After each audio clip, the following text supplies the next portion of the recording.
Hi everybody, welcome back. In this video, I'll be showing you the procedure on how can you reset password on PayPal without phone number. So in order to reset password without phone number, what you could do is on your PayPal, you could typically use your email address and a security check via your email as well. So all you need to do is open up your PayPal account.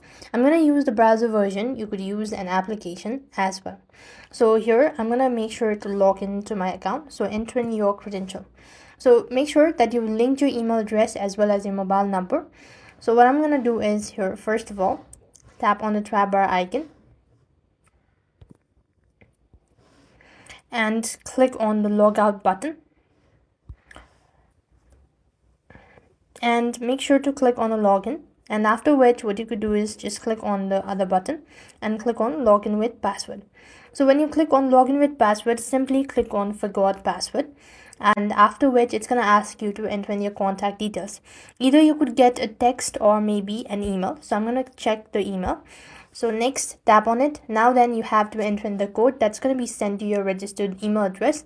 So if you swipe down, you could find the email right over here. You need to enter in, and as soon as you're done entering, you could find this option as the reset password.